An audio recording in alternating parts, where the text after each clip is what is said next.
posting his first playoff triple-double as a Net. Good for the win, and that win sets up a star-studded matchup with Giannis and the Bucks. And that series starts Saturday at Barclays Center. Here's the Beard after last night's win. How quickly, I mean, is it tonight? Is it tomorrow? How quickly do you put this behind you and you're like, all right, I'm going to focus in on Milwaukee now? I mean, personally, myself, I'm thinking about them right now, and just the matchups and, things that they do on both ends of the ball. Obviously, we know how good they are on both sides and their individual talents. So, tomorrow we had an off day.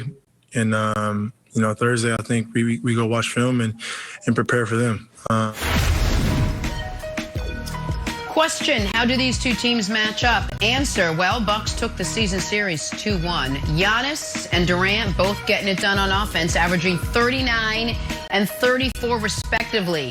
That's so many points. Hey, Brandon, who's got the early edge here, Bucks or Nets?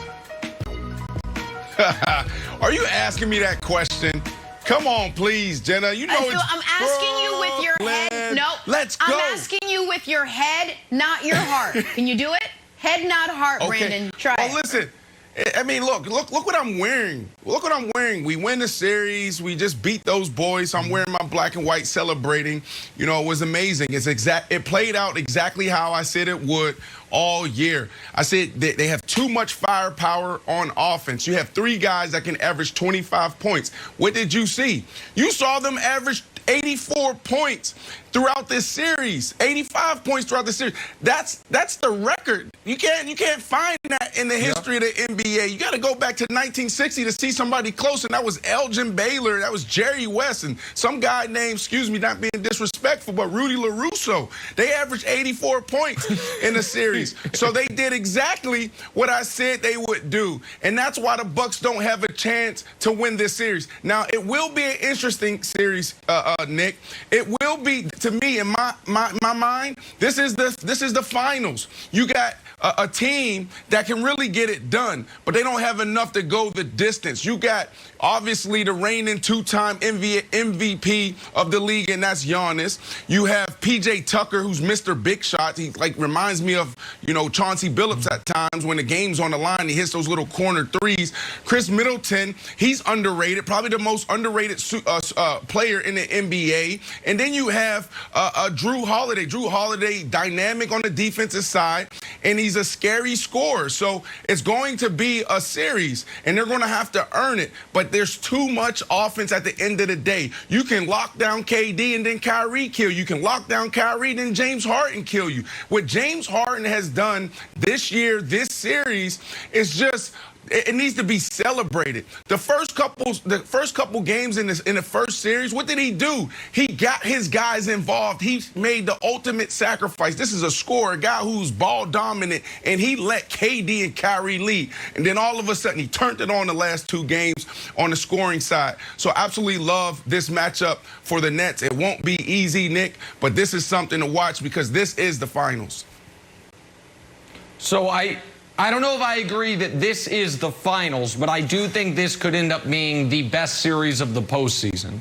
And the point Brandon made should not be glossed over. That Brandon said all year, the Nets have three guys that can average 25. Well, 3 times 25, that'd be 75 points per game between the three of them.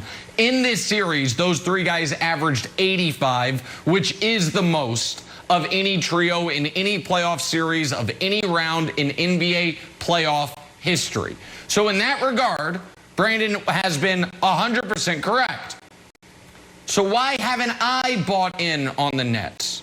All year long, I've been sounding the alarm about their defense.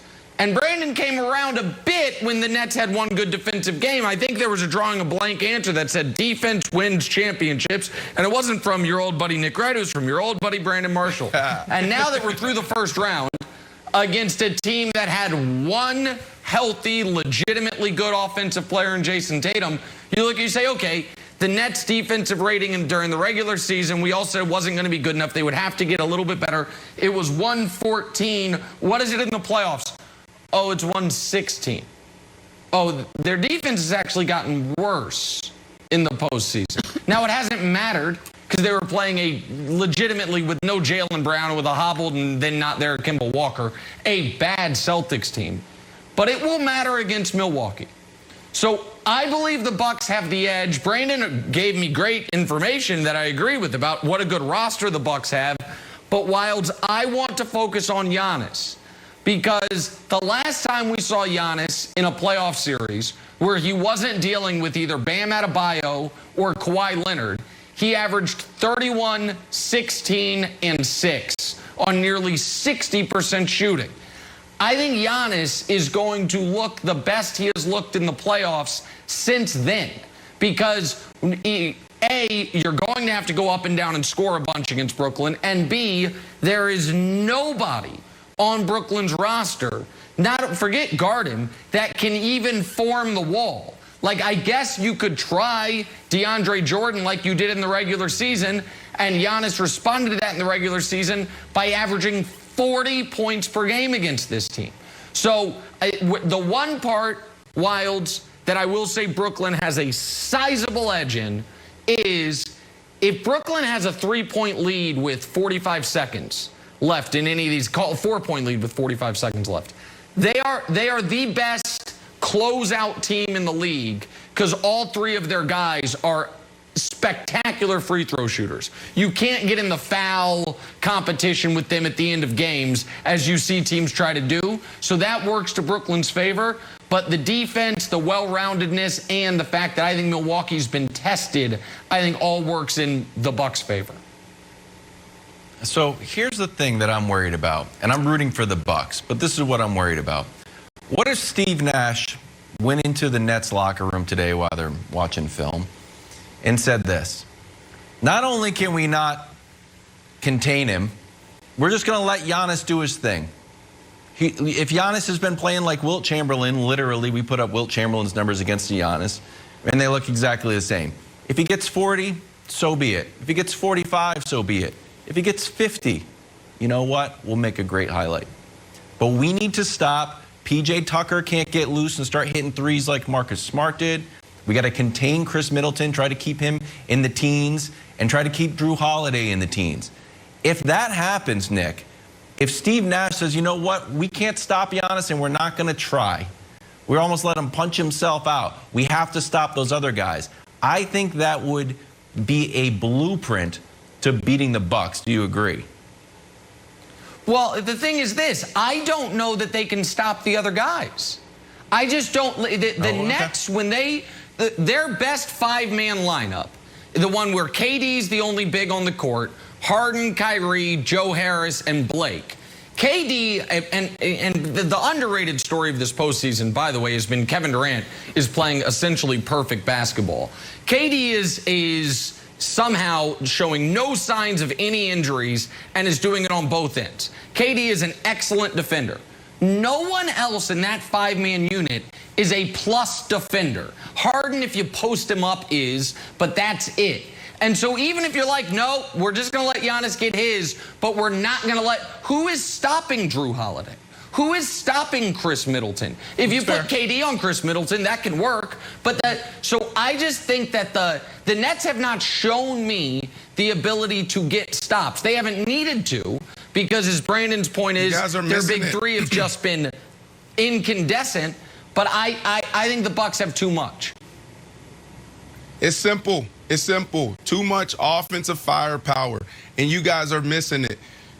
I've never seen a great team or a great player go into a game saying, oh, we need to do this. No, what they do is they double down on what they do best, and they impose their will. They say, we're going to force this team to stop us. So who's losing sleep right now? Is it the Bucks losing sleep right now, saying we need to stop the big three over there, the guys that just averaged 85 points in the series? That's a record. You got to go back to the 60 to see somebody come close. Or is it the Nets us losing sleep at night saying we got to stop Giannis, we got to stop Chris Middleton, we got to stop Drew Holiday, we got to stop PJ Tucker? Think about that. No, the Nets are not losing sleep. You got KD, Kyrie, and James Harden. We're talking about some of the most prolific scorers the league has ever seen. Forget the league. We got freaking scorers walking this earth that never seen the NBA. You throw these guys out at the Rucker, you throw these guys on any freaking blacktop, and they're going to get buckets. And that's exactly why this team is going to beat them in 6. All right. Period, point blank, as Nick would say. Time for Nick to hand out NBA playoff medals. How about